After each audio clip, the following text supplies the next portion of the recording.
ஹரே கிருஷ்ணா. அனைவருக்கும் இனிய மாலை வணக்கம். கிருஷ்ண உணர்வுடன் இந்த நாள் இனிய நாளாய் அமைய வாழ்த்துக்கள்.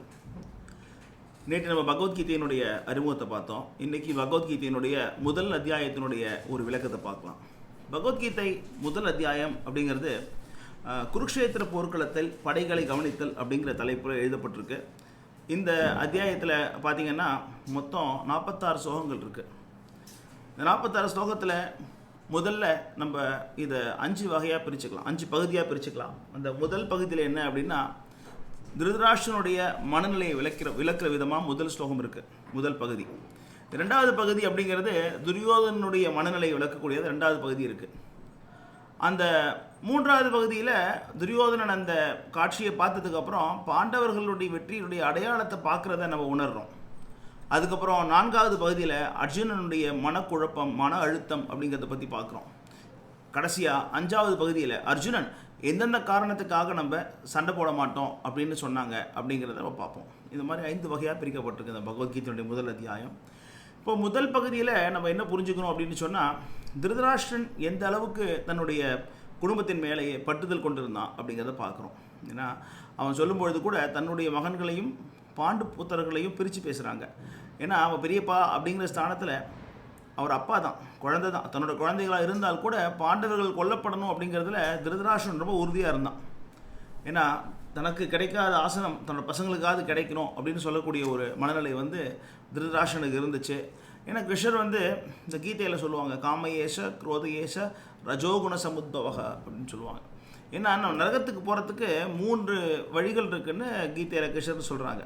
என்ன சொல்கிறாங்கன்னா, காமம், குரோதம், லோபம். அதாவது ஆசை, அது பேராசை. அதுக்கப்புறம் பற்று, பொறாமை, கோபம், இதெல்லாம் தான் நரகத்துக்கு நம்மளை கூட்டு போகிறதுக்கு வழி அப்படின்னு கிருஷ்ணர் கீதையில் சொல்கிறாங்க. அப்போ அந்த விதத்தில் திருதராஷ்டிரன்ட்ட அது எல்லாமே இருந்துச்சு. அதனால தான் பார்த்திங்கன்னா முதல் ஸ்லோகத்தில் இந்த முதல் பகுதியில் திருதராஷ்டிரன் சஞ்சயன் கிட்ட அந்த தன்னுடைய பசங்க ஜெயிச்சிடணும் அப்படிங்கிறத உறுதியாகவும், போரில் எந்த சமரசமும் ஏற்படக்கூடாதுங்கிற உறுதியாகவும் இருந்தான். ஏன்னா அந்த போர் நடந்த இடம் தர்மக்ஷேத்திரமாக இருந்த காரணத்தினால ஒருவேளை தர்மத்தின் உருவமாகிய கிருஷ்ணர் இருக்கக்கூடிய பாண்டவசனை ஜெயிச்சிடுமோ அப்படிங்கிற ஒரு பயம் அங்கே திருதராஷ்டிரனுக்கு இருந்ததை நம்ம முதல் பகுதியில் பார்க்குறோம். இந்த ரெண்டாவது பகுதி அப்படிங்கிறதுல நம்ம அது ஸ்லோகம் 2லேருந்து 11 வரைக்கும். முதல் பகுதி முதல் ஸ்லோகம் மட்டும். இந்த ரெண்டாவது பகுதிங்கிறது 2வது ஸ்லோகத்துலேருந்து 11 ஸ்லோகம் வரைக்கும் இருக்கக்கூடிய அந்த 9 ஸ்லோகங்கள் நம்ம பார்க்கலாம். அதில் நம்ம என்ன பார்க்குறோம் அப்படின்னு சொன்னால், சஞ்சயன் திருதராஷ்டிரனுடைய கேள்வி விடை கொடுக்குறார். எப்படி கொடுக்குறாருன்னா, துரியோதனன் எப்படி அந்த படையை பார்த்தான் அப்படிங்கிறது 2வது பகுதி. ஒரு துரியோதனன் அதர்மத்தின் பக்கம் இருந்தால் கூட அவன் ஒரு நல்ல ஒரு தலைவன். ஏன்னா எப்படி ஒரு நிர்வாகம் பண்ணணுங்கிறதுக்கு உதாரணமாக துரியோதனன் இருந்து காட்டுறாங்க. என்ன பண்ணுறாருன்னா, அவர் எப்போவுமே நம்ம ஒரு பிஸ்னஸ் பண்ணாலும் சரி, நம்ம வாழ்க்கையில் வாழ்ந்தாலும் சரி, நம்ம எப்போவுமே நம்மளோட எதிரிகளுடைய அந்த சக்தியை நம்ம குறைச்சி மதிப்பிடக்கூடாது. அதனால தான் அர்ஜுனன் இருக்கக்கூடிய அந்த பாண்டவ சேனையினுடைய பலத்தை துரியோதனன் ஃபஸ்ட்டு பார்த்தான். இந்த ரெண்டாவது பகுதியில் ஃபஸ்ட்டு அவங்க என்ன சொல்கிறாங்கன்னா, துருபதன் மகனாகிய துஷ்டதும்னால் அணிவிக்கப்பட்ட பாண்டு புத்தரோட படையை பார் அப்படின்னு சொல்லிட்டு எதிரி படையினுடைய சக்திகளில் அங்கே யாரெல்லாம் இருக்கிறாங்க அப்படிங்கிறத பற்றி பார்க்குறாங்க. அதற்கப்புறம் தன்னோட படையில் உள்ள வீரர்களை சொல்கிறாங்க. ஏன்னா அதுதான் ஒரு மிகச்சிறந்த ஒரு தலைமைக்கு அழகு. ஏன்னா தலைமையில் இருக்கிறவங்க எப்போவுமே தன்னுடைய சக்தியை பற்றியுமே பெருமையாக பேசிகிட்டு இருக்கிறவங்களால் வெற்றி பெற முடியாது. எப்பவுமே எதிரி படையினோட சக்தி என்ன அப்படிங்கிறத உணர்ந்து கொண்டு அதற்கப்புறம் தன் படையில் உள்ள சக்திகளை பற்றி பார்க்குறாங்க. அப்போ அந்த பகுதியில் பார்த்திங்கன்னா இருக்கக்கூடிய பல்வேறு வீரர்களை பற்றியும் அவங்க எந்தெந்த அளவுக்கு சக்தி வாய்ந்தவங்க அப்படிங்கிறதையும் நம்ம பார்க்குறோம். அப்போ அந்த இடத்துல துரியோதனன் குறிப்பாக பீஷ்மருக்கு பாதுகாப்பு கொடுக்கணுங்கிறதுல ரொம்ப முக்கியத்துவமாக கொடுக்குறாங்க. ஏன்னா பீஷ்மர் இருக்கிற வரைக்கும் பாண்டவர்கள் ஜெயிக்க முடியாது அப்படிங்கிற உண்மை துரியோதனனுக்கு தெரிஞ்சிருக்குது. அதனால தான் தன்னுடைய படை வீரர்கள் என்ன கொடுக்குறாங்கன்னா, எல்லாரும் சேர்ந்து பீஷ்மனுக்கு பாதுகாப்பு கொடுங்கள் அப்படின்னு சொல்கிறாங்க. அது 2வது பகுதி அந்த ஸ்லோகத்தோடு முடியுது. அந்த 3வது பகுதியில் நம்ம என்ன பார்க்குறோன்னா, பாண்டவர்கள் வெற்றியினுடைய அடையாளத்தை பற்றி பார்க்குறோம். ஏன்னா அங்கே அந்த 3வது பகுதியில் போர் ஆரம்பிக்கிறதுக்கான அடையாளத்தை பற்றி பேசுகிறாங்க. ஏன்னா அவங்கவங்க சங்கு ஊதுவாங்க. அங்கே பீஷ்மர் சங்கு ஊதுறாரு. பீஷ்மர் சங்கு ஊதும்பொழுது அந்த சங்கு அப்படிங்கிறது ஒரு முக்கியமாக இங்கே அதை பற்றி விளக்கலாம். சங்கு அப்படிங்கிறது நம்ம பொதுவாக என்ன நினைக்கிறோன்னா அது ஒரு அபசகுணம்னு நினைக்கிறோம். சங்கு ஊதுனா பொதுவாக இறக்குறப்ப சங்கு ஊதுவாங்க. அதனால் மக்கள் நினைக்கிறாங்க சங்கு ஊதுனா கெட்டது நடக்க போகுது அவங்களும் நினைக்கிறாங்க. அப்படி கிடையாது. சங்கு அப்படிங்கிறது வெற்றியின் அடையாளம். அது மட்டும் இல்லாமல் அது கோவிந்தனுடைய அடையாளம். அது எந்த இடத்துலலாம் சங்கு ஊதப்படுதோ அங்கே கோவிந்த ஸ்மரணம் நினைவுங்கிறது நடக்குது. அதனால தான் இறக்கம் தருவாயில் சங்கு ஊதுறாங்களே தவிர சங்கு ஊதுன அபசகுணம் கிடையாது. இறப்புங்கிறது அபசகுணம் கிடையாது. இறப்புங்கிறது வாழ்க்கையினுடைய பகுதி. உலகத்தோடு போகிறதுக்கான ஒரு காரணம் இறப்பு, வர்றதுக்கு காரணம் பிறப்பு, அவ்வளோதான். அப்போ இறக்கம் தருவாயில் கிருஷ்ணர் கீதை என்ன நினைக்க சொல்கிறாரு, இறக்கம் தருவாயில் என்ன நினச்சிக்கணும்னு கிருஷ்ணர் சொல்கிறாரு. அப்போ அந்த விதத்தில் இறக்கம் தருவாயில் பகவானை நினைக்கணுங்கிறது காரணத்துக்காக நம்ம சங்கு ஊதுறோம். அதே மாதிரி சங்கு வந்து வெற்றியினுடைய அடையாளமாகவும் கருதப்படுது. கிருஷ்ணருடைய கையில் எப்போவுமே ஒரு சங்கு இருக்கும். அதுக்கு பேர் வந்து பாஞ்சஜன்யம் அப்படின்னு பேர். அப்போ இந்த ரெண்டாவது பகுதியில் முதல்ல வந்து பீஷ்மர் தன்னுடைய சங்கு ஊதுறாரு. அதுக்கப்புறம் பார்த்திங்கன்னா கிருஷ்ணரும் அர்ஜுனரும் தங்களுடைய சங்கை ஊதி போர் ஆரம்பிக்கிறாங்க. அதே மாதிரி எல்லாரும் பீமன், கர்ணன் எல்லாருமே அவங்க சங்கை ஊதி சங்குநாதத்தோடு அந்த போரை வந்து ஆரம்பிக்கிறாங்க. இதை வந்து நம்ம ரெண்டாவது பகுதியில் பார்க்குறோம். ரெண்டாவது பகுதி ஸ்லோகம் 12லேருந்து 20 வரைக்கும். அப்போ அங்கே என்ன நடக்குதுன்னு பார்த்தீங்கன்னா எல்லாரும் சங்கு ஊதுனதுக்கப்புறம் அர்ஜுனனுக்கு ஒரு ஆசை வந்துருச்சு. ஆசைங்கிறத விட ஒரு கேள்வி வந்துருச்சு. என்ன கேள்வின்னா, இந்த அதர்மத்தின் பக்கம், அதாவது துரியோதன் இருக்கக்கூடிய அதர்மம் ஜெயிக்கணும்னு யாரெல்லாம் வந்து நிற்கிறாங்க அப்படிங்கிறத நான் பார்க்கணும் கோவிந்தா அப்படின்னு சொல்லிட்டு அர்ஜுனன் சொல்கிறான், கிருஷ்ணா என்னை தயவு செஞ்சு இந்த தேரை கொண்டு போய் போருக்கு நடுவில் நிப்பாட்டுங்க, எதிரிப்படையில் யாரெல்லாம் நிற்கிறாங்கன்னு நான் பார்க்கணும் அப்படின்னு சொல்கிறாங்க. அப்போ அந்த இடத்துல போகிறப்போ அங்கே அர்ஜுனன் சொன்ன உடனே கிருஷ்ணர் அப்படியே கூட்டு போய் அந்த தேரை நிப்பாட்டுறாரு. சேனையோ ரூபையோ மத்திய ரதம் ஸ்தாபயதி அப்படின்னு சொல்லுவாங்க. அப்போ அங்கே நின்ன உடனே அங்கே யாரெல்லாம் எதிரிப்படையில் இருக்கிறாங்க அப்படின்னு பார்க்குறாரு. யாரெல்லாம் இருக்கிறாங்க அப்படின்னு பார்த்தீங்கன்னா பீஷ்மர் இருக்கிறாரு, துரோணர் இருக்கிறாரு, அதே மாதிரி பார்த்திங்கன்னா கிருபாச்சாரியார் இருக்கிறாரு, மாமன்கள் இருக்கிறாங்க, சகோதரர்கள் இருக்கிறாங்க, மகன்கள் இருக்கிறாங்க, பேரர்கள் இருக்கிறாங்க, நண்பர்கள் இருக்கிறாங்க, மாமனார்கள் இருக்கிறாங்க. அது மட்டும் இல்லாமல் நலன் விரும்பிகள் எல்லாம் இருக்கிறாங்க. 2 பக்கமும் இருக்கிறாங்க. அது பாண்டவ சேனை பக்கம் மட்டும் இல்லை, கௌரவ சேனை பக்கமும் அவங்கெல்லாம் நிற்கிறாங்க. இவ்வளவு பேரையும் பார்த்ததுக்கப்புறம் அர்ஜுனன் கருணையில் மூழ்கிட்டான். ஏன்னா வைஷ்ணவர்கள்னு சொன்னாலே, கிருஷ்ண பக்தர்கள்னு சொன்னாலே அவங்க எல்லாருக்குள்ளேயும் பகவானை பார்க்கக்கூடிய காரணத்தினால எல்லாருக்கூடையும் இதில் சம்மந்தத்தை பார்ப்பாங்க. இல்லைன்னா ஆழ்வார்கள்லாம் ஆச்சாரியர்கள்லாம் அவ்வளோ இலக்கியங்கள் கொடுத்துருப்பாங்களா? எது கொடுத்துருக்காங்க அப்படின்னா நம்மெல்லாம் வீடு பேர் பெறணும், நம்ம முக்தி பெறணுங்கிறதுக்காக தான் கொடுத்துருக்குறாங்க. அப்போ அந்த விதத்தில் பார்த்திங்கன்னா கருணையே மூழ்கி போன அர்ஜுனன் அந்த பின்வர மாதிரி பேச ஆரம்பிச்சிடுறான். ஏன்னா அந்த கருணையில் அவனுக்கு என்ன வந்துடுதுன்னா ஒரு மன அழுத்தம் வந்துடுது. மன அழுத்தம், ஏன்னா மன அழுத்தம்ங்கிறதெல்லாம் ரொம்ப நாளைக்கு முன்னாடி ரொம்ப கம்மியாக தான் இருந்துச்சு. இப்போ சின்ன சின்ன குழந்தைங்கள் கூட வருது. நிறைய சைக்காட்ரிஸ்ட்லாம் வந்து மனநல மருத்துவர்கள் ரொம்ப ஃபேமஸ் ஆகிட்டாங்க. ஏன்னா நிறைய அதுக்கு கஸ்டமர்ஸ் நிறைய பேர் இருக்கிறாங்க, நிறைய பேர் டாக்டர் போகிறாங்க. அப்போ மன அழுத்தத்தினுடைய சிம்டம்ஸ் என்னென்ன அப்படிங்கிறத நம்ம பகவத்கீதையில் பார்க்கலாம். அர்ஜுனனுக்கு இருந்துச்சு. போரிடும் உணர்வுடன் என் முன் கூடியுள்ள என் நண்பர்களையும் உறவினர்களையும் கண்டு என் உடல்கள் அங்கங்கள் நடுங்கி வாய் உலர்வதை உணர்கிறேன். அப்போ அவருக்கு என்ன ஆகுதுன்னா உடல் அங்கங்கள் நடுங்குது, வாய் வந்து உலருது, உடல் முழுவதும் நடுங்குகிறது, மயிர் கூச்சரிகிறது, உடல் நழுவுது, முடியெல்லாம் அப்படியே கூச்சரிச்சு நிற்குது. என் கையிலிருந்து காண்டீவம் கை நழுவி விழுகிறது. காண்டீவம் கையை விட்டு விழுது. ஏன்னா காண்டீவம் தான் அர்ஜுனுடைய பலம். அது கீழே விழுது. தோல் எரிகிறது, இந்த உடம்பெல்லாம் சூடு எரியுது. இதெல்லாம் வந்து ஸ்ட்ரெஸ்ஸோட அடையாளம். சொல்கிறான், இனியும் என்னால் நிற்க முடியாது, என் மனம் குழம்பி என்னையே மறக்கின்றேன். இப்போது நம்ம 2 விதமான ஒரு விதை பார்க்குறோம். திருதராஷ்டிரனுக்கும் பற்று இருக்குது, துரியோதனனுக்கும் ஒரு பற்று இருக்குது, அர்ஜுனனுக்கும் ஒரு பற்று இருக்குது. இந்த பற்று நம்மளை என்ன செய்யும்னா நம்ம கடமையை செய்ய விடாமல் தொந்தரவு பண்ணிடும். பற்று என்ன செய்யும்? நம்ம கடமையை செய்ய விடாமல் நம்மளுக்கு தொந்தரவு செய்யும். அந்த பற்றுனால தான் திருதராஷ்டிரனால் ஒரு சரியான ராஜாவாக செயல்பட முடியலை, துரியோதனால ஒரு நல்ல சகோதரனாக செயல்பட முடியலை. இப்போ அதே மாதிரி அர்ஜுனனாலையும் ஒரு சிறந்த ராஜாவாக செயல்பட முடியலை. ஏன்னா ஒரு ராஜா அப்படிங்கிறவனை என்ன சொல்லுவாங்கன்னா பகவானுடைய அம்சமாக சொல்லுவாங்க. நரதேவதா. நரதேவதானா மனுஷ உருவத்தில் உள்ள கடவுள்னு அர்த்தம். மனுஷ உருவத்தில் இருக்கக்கூடிய கடவுள் என்ன செய்யணும்? கடவுள் செய்ய வேண்டிய வேலையை செய்யணும். தர்மத்தை காக்கணும், அதர்மத்தை அழிக்கணும். யதா யதாஹி தர்மஸ்ய கிளானிர்பவதி பாரத, இல்லையா? பரித்ராணாய சாதுனா விநாசாய துஷ்கிருதாம் தர்ம சம்ஸ்தாபனார்த்தாய. இதுதான் ஒரு ராஜாவோட கடமை. அப்போ பற்றுக்களுக்கெல்லாம் அப்பாற்பட்டு தர்மத்தை ஸ்தாபிதம் பண்ண வேண்டியது ஒரு மன்னனுடைய கடமை. ஆனால் அது நடந்ததா அப்படின்னு பார்த்தீங்கன்னா இல்லை. இந்த பற்றின் காரணத்தினால காண்டிவத்தை கை விட்டுட்டு போர் புரிய மாட்டேன்னு நினைக்கிறாங்க. அர்ஜுன் நினச்சிட்டு இருக்கிறான் இது என்னுடைய மனைவியோட அழுந்து போன கூந்தல் பிரச்சனைன்னு சொல்லிட்டு. ஆனால் அது கிடையாது. ஸ்ரீமத் பாகவதம் புராணத்தில் இதை பற்றி ரொம்ப அழகாக விளக்கப்பட்டிருக்கு. ஒரு அழகான ஒரு மூங்கில் காட்டில்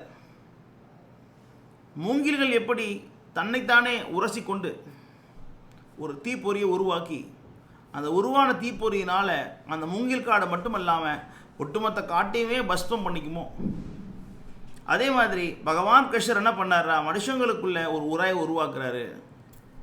உலகத்தில் அதர்மம் ரொம்ப அதிகமாக இருந்துச்சு அந்த காலத்தில். அப்போ என்ன பண்ணுறாரு, ஒவ்வொருத்தவங்களுக்குள்ளேயும் உரையை உருவாக்குறாரு, ஃப்ரிக்ஷன் உருவாக்குறாரு. அதுக்கு திரௌபதியும் ஒரு காரணம், துரியோதனும் ஒரு காரணம், யுதிஷ்டனும் ஒரு காரணம், எல்லாருமே ஒரு காரணம். கிருஷ்ணர் காரணகர்த்தா, எல்லாத்துக்கும் அவர் தான் காரணம். கோவிந்தா சர்வ காரண காரணம். அவர் ஒரு காரணகர்த்தாவாக இருந்து மக்களுக்குள்ள ஒரு மோதலை உருவாக்குறாரு. அந்த மோதலை உருவாக்குற காரணத்தினால என்ன நடக்குது அப்படின்னு பார்த்தீங்கன்னா, அவங்க அகங்காரம், பிடிச்சவங்க பிடிக்காதவங்க, நண்பன் விரோதி, அந்த மாதிரி எண்ணங்கள் எல்லாம் வளர்த்துக்கிட்டு சண்டை போட ஆரம்பிச்சிட்டாங்க. இப்போ இதில் பகவான் என்ன செய்கிறாருன்னா, இதை பயன்படுத்தி அதர்மத்தை அழித்து தர்மஸ்வரூபியாகிய யுதிஷ்டனை நியமிக்கிறார். அதுதான் அவருடைய ஒரு நோக்கமாக இருக்குது. ஆனால் அர்ஜுனனுக்கு இது புரியல. அர்ஜுனன் பற்றோடு நான் சண்டை போட மாட்டேன்னு சொல்லிடுறாங்க. அப்போது இது பற்று. அத்தியாயம் 2 நம்ம தெளிவாக பார்க்கலாம். எப்படி கொஞ்சம் கொஞ்சமாக இந்த பற்றுங்கிறது கொஞ்சம் கொஞ்சமாக வளர்ந்து கோபமாகி, அந்த கோபம் எப்படி பைத்தியக்காரத்தனமாகி எப்படி தன்னையே எழுந்துருவோங்கிறத படிப்படியாக நம்ம அந்த பகவத்கீதையினுடைய நம்ம 2வது அத்தியாயத்தில் நம்ம தெளிவாக பார்ப்போம். இப்போ இந்த பற்றின் காரணத்தினால அவன் சொல்கிறான், எனக்கு இதில் பெறக்கூடிய வெற்றியோ ராஜ்யத்தையோ இன்பத்தையோ நான் விரும்பவில்லை. தேவர்களை ஆளக்கூடிய வாய்ப்பு கிடைத்தால் கூட நான் இந்த போரிட விருப்பமில்லை அப்படின்னு அவன் அர்ஜுனன் ஒரு முடிவுக்கு வந்துடுறாங்க. இது 2வது பகுதியில் நம்ம இது 4வது பகுதியில் அர்ஜுனனுடைய அந்த துயரம்ங்கிறது 4வது பிரிவு 21லேருந்து 27 வரைக்கும் அந்த ஸ்லோகத்தில் ஃபுல்லாக பார்த்தீங்கன்னா எப்படி அர்ஜுனன் சண்டை போட விருப்பம் இல்லை அப்படிங்கிறத சொன்னாங்கிறத பார்க்குறோம். அந்த 28லேருந்து 46 வரைக்கும் அர்ஜுனன் ஏன்லாம் சண்டை போட மாட்டேங்கிறாங்கிற பகுதி. அதில் தான் சொல்லுவான், அவரோட நண்பர்கள் சொந்தக்காரங்க இவங்களை நான் கொல்ல மாட்டேன் அப்படிங்கிறதெல்லாம் சொல்லுவாங்க. அது மட்டும் இல்லாமல் பற்றையும் தாண்டி சில தத்துவத்தை பேசுகிறான் அர்ஜுனன். அவங்க என்ன சொல்கிறாங்க அப்படின்னு சொன்னால், பேராசையால் இதயத்தை இழந்தையும் மனிதர்கள் நண்பர்களுக்கு துரோகம் செய்வதையும் குலநாசம் செய்வதையும் பாவம் என்று அறியவில்லை. ஆனால் அவற்றை குற்றம் என அறிந்த நான் ஏன் இந்த பாவத்தில் ஈடுபட வேண்டும்? இப்போ பேராசையினால் பொறாமையினால் இவங்க சொந்தக்காரங்களையே அழிக்கிறதுக்கு வந்திருக்கிறாங்க. ஆனால் இதெல்லாம் எனக்கு தெரிஞ்ச நம்ம ஏன் அதை செய்யணும் அப்படின்னு நியாயமான கேள்வி கேட்குறாங்க. ஆனால் இந்த இடத்துல கிருஷ்ணருடைய நோக்கம் என்னன்னா, அந்த உராய்வு கிடையாது. எதனால் உராய்வு வந்துச்சு? மூங்கில் கடை பராமரிக்கிறது கிருஷ்ணர் நோக்கம் கிடையாது. அந்த மக்களை காப்பாற்றுறது நோக்கம் கிடையாது. தர்மத்தை ஸ்தாபிதம் பண்ணும். தர்மத்தை ஸ்தாபிதம் பண்ணுறதுக்காக சில நேரங்களில் சிலர் உயிரிழக்க நேரிடும். அது நியதி. ஒரு நாட்டை காப்பாற்றணும்னா சண்டை போடணும், உயிரை விடணும். தர்மத்தை காப்பாற்றுறதுக்காக தர்மோ ரக்ஷித்தகான்னு சொல்லுவாங்க. யார் ஒருத்தவங்க தர்மத்தை காக்குறாங்களோ அவங்க தர்மம் காப்பாற்றும். அப்போ அந்த மாதிரி அது தெரியாதனால அர்ஜுனன் என்ன குழப்பத்தை இருக்கிறாங்க. அப்போ என்ன சொல்கிறாங்க, குலம் அழிஞ்சிச்சுன்னு சொன்னால் குல தர்மம் கெடுது. இப்போ தர்மம்ங்கிறது அழிக்கப்படுறப்ப குலத்தில் உள்ள பெண்கள் அழிக்கப்படுறாங்க. இப்போ பெண்கள் அப்படிங்கிறவங்க ஒரு அடிமைகள் கிடையாது. நான் பொதுவாகவே நினைக்கிறோம் பெண் அடிமைத்தனம் அப்படிங்கிறது கிடையாது. உங்கள் வீட்டில் உங்கள் குழந்தைகளை பத்திரமா நீங்கள் பூட்டி வச்சுருக்கிறீங்கன்னு சொன்னால், பத்திரமா பேணி பார்க்குறீங்கன்னு சொன்னால், பராமரிக்கிறீங்கன்னு சொன்னால், அது நீங்கள் குழந்தைங்க அடிமைப்படுத்துறீங்கன்னு அர்த்தம் கிடையாது. குழந்தைகளை நீங்கள் சாலையை கடக்க அனுமதி கொடுக்க மாட்டீங்க. அவங்க சுதந்திரமாக இருக்க விட மாட்டீங்க, குழந்தைய கட்டுப்பாட்டிலே வச்சுருப்பீங்க. எது கட்டுப்பாட்டில் வச்சுருக்கிறீங்கன்னா, அவங்க ரொம்ப முக்கியமானவங்க, அந்த குடும்பத்துக்கே உயிர் அவங்க தான். அடுத்த சந்ததி அதை பார்க்க வேண்டியது அந்த பெற்றோருடைய கடமை. அடுத்த சந்ததியை வளர்த்து கொண்டு போகிறது பெற்றோருடைய கடமை. அதே மாதிரி அந்த சந்ததியை பேணி பராமரிக்கக்கூடிய பொறுப்பு யாருக்கு இருக்குன்னா அந்த பெண்ணுக்கு தான் இருக்குது. குலஸ்திரீ, குலத்தில் உள்ள பெண்களுக்கு தான் இருக்குது. அதனால தான் நம்ம சாஸ்திரம் பெண்களை ரொம்ப முக்கியமாக பேணி பாதுகாத்து வந்தாங்க. ரொம்ப பேணி பாதுகாத்து வந்த காரணம் என்னன்னா, அந்த குலத்தில் உள்ள ஸ்திரீகள் ரொம்ப முக்கியமானவங்க. சொல்கிறாங்க, பெண்களின் சீரழிவினால் தேவையற்ற சந்ததி உருவாகிறது. ஏன்னா பெண்களுடைய குணம், எண்ணம் இதெல்லாம் கெட்டு போச்சுன்னு சொன்னால் அந்த பெண் மூலமாக வரக்கூடிய குழந்தைகள் சரியாக வளர்க்கப்பட மாட்டாங்க. அவங்களும் தர்மத்தை ஃபாலோ பண்ண மாட்டாங்க, அதன மொழியில் செய்வாங்க. அப்போ என்னாகும்? தேவையற்ற சந்ததி உருவாகும். அதாவது 2 வார்த்தை சமஸ்கிருதத்தில் இருக்குது சாஸ்திரத்தில். ஒன்று புத்ரா, இன்னொன்று மூத்ரா. புத்ரா அப்படின்னு சொல்கிறது புதல்வன், மூத்ரான்னு சொன்னால் மூத்திரம். அந்த புத்திரனும் சரி மூத்திரமும் சரி ஒரே இடத்துலேருந்து தான் வருது, ஒரே மாதிரி தான் வரும், ஒரே இடத்துலேருந்து தான் வருது. அதனால் நம்ம புத்திரனையும் மூத்திரத்தையும் ஒன்றுன்னு சொல்ல முடியாது இல்லையா? அது ஒரு பயனுள்ள ஒரு விஷயமா இருந்தால் அது புத்திரன், தேவையற்ற விஷயம் மூத்ரா, புத்ரா மூத்ரா. அந்த மாதிரி நம்ம குடும்பத்தில் வரக்கூடிய குழந்தையாக இருந்தால் கூட அது நல்ல ஒழுக்கத்தோடு இல்லைன்னு சொன்னால் அது புத்ரா இல்லை மூத்ரா அப்படின்னு சாஸ்திரம் சொல்லுது. தேவையற்ற ஜனத்தொகை பெருக்கம் குடும்பத்திற்கும் குடும்ப பண்பாட்டை அழிப்பவருக்கும் நிச்சயமாய் நரக சூழ்நிலை ஏற்படுத்துகிறது. இப்போ உலகமே பாருங்கள் எப்படி இருக்குது. உலகம் நரக சூழ்நிலை தான் உலகம் இப்போ இருக்குது. இதெல்லாம் அர்ஜுன் அப்பயே சொன்னான். தேவையற்ற ஜனத்தொகை என்னாகும்? எங்கே பார்த்தாலும் நரகம் மாதிரி இருக்கும், உயிர் வாழ முடியாது, நிம்மதியாக சாப்பிட முடியாது. பாருங்கள், ஒரு 20 வருஷத்தை கம்பேர் பண்ணி பாருங்கள், 30 வருஷத்தை கம்பேர் பண்ணி பாருங்கள். இப்போ எப்படி இருக்குது உலகம்? சாப்பிட கஷ்டமாக இருக்குது, உணவு கிடைக்க மாட்டேங்குது, பெண் கிடைக்க மாட்டேங்குது, திருமணம் பண்ணிக்கிறதுக்கு சரியான வேலை கிடைக்க மாட்டேங்குது, எல்லாருமே கஷ்டப்பட்டுட்டு இருக்கிறாங்க. ஏன்னா அது மட்டும் இல்லாமல் அந்த குடும்பத்தில் முன்னோர்களுக்கு செய்யக்கூடிய பிண்டங்கள் கொடுக்கப்படாது, நீர் கொடுக்கப்படாது, அந்த சடங்குகள் முக்கியத்துவம் கொடுக்க மாட்டாங்க. இதெல்லாம் சொல்லுவாங்க மூட நம்பிக்கைன்னு சொல்லுவாங்க. அதனால் முன்னோர்கள் சாபம் கிடைக்கும். இப்போ நம்ம குலசந்ததி சரியா இல்லைன்னா முன்னோர்கள்லேருந்து இது பாதிக்கப்படும். இது எல்லாத்தையும் மேற்கோள் காட்டி அர்ஜுனன் ரொம்ப குழப்பத்தில் இருக்கிறாங்க. சண்டை போடணுமா வேணாமா, சண்டை போடலாமா வேணாமா அப்படின்னு ரொம்ப குழப்பத்தில் இருந்துட்டு கடைசியாக அவங்க சொல்கிறாங்க, நம்ம ஏன் இந்த மாதிரி சண்டை போட வந்தோம், நம்ம சண்டை போட வந்திருக்கவே கூடாது அப்படின்னு சொல்கிறாங்க. கடைசியாக, ஆயுதமின்றியும் எதிர்த்து போரிடாமலும் இருக்கின்ற என்னை ஆயுதம் தாங்கிய திருதராஷ்டிரரின் மகன்கள் போரில் கொன்றால் அது எனக்கு மிகுந்த நன்மையை கொடுக்கும்னு ஒரு கோழை மாதிரி பேசுகிறான். ஒரு கோழை மாதிரி பேசுகிறான். அப்புறம் ஆயுதமே இல்லாமல் இருக்கிறேன், என்னை கொண்டுட்டு பரவாயில்ல, நான் செத்து போயிடுறேன் சந்தோஷமா அப்படிங்கிறான். கடைசி ஸ்லோகம். சஞ்சயன் கூறினான், போர்க்களத்தில் இவ்வாறு பேசிய அர்ஜுனன் தனது வில்லையும் அம்புகளையும் ஒருபுறம் எரிந்துவிட்டு ரதத்தில் அமர்ந்து விட்டான். அவனது மனம் சோகத்தால் மூழ்கி உள்ளது. சோகத்தில் மூழ்கி அப்படியே ரத்தத்தில் உட்கார்ந்துருக்கிறான். இதோட முதல் அத்தியாயம் முடியுது. இதுதான் முதல் அத்தியாயத்தினுடைய சுருக்கம். 5 பகுதியாக பிரிச்சிருக்கிறோம். முதல் பகுதி திருதராஷ்டிரன் மனநிலை, 2வது பகுதி துரியோதனன் மனநிலை, 3வது பகுதி பாண்டவர்கள் வெற்றியினுடைய அடையாளம், 4வது பகுதி அர்ஜுனனுடைய குழப்பம், 5வது பகுதி அர்ஜுனன் குழப்பத்திற்கான காரணங்கள் 5ஆக பிரிச்சிருக்கிறோம். நாளை முதல் ஸ்லோகத்துக்கான விளக்கத்தை பார்க்கலாம். வந்த எல்லாருக்கும் ரொம்ப நன்றி. ஹரே கிருஷ்ணா.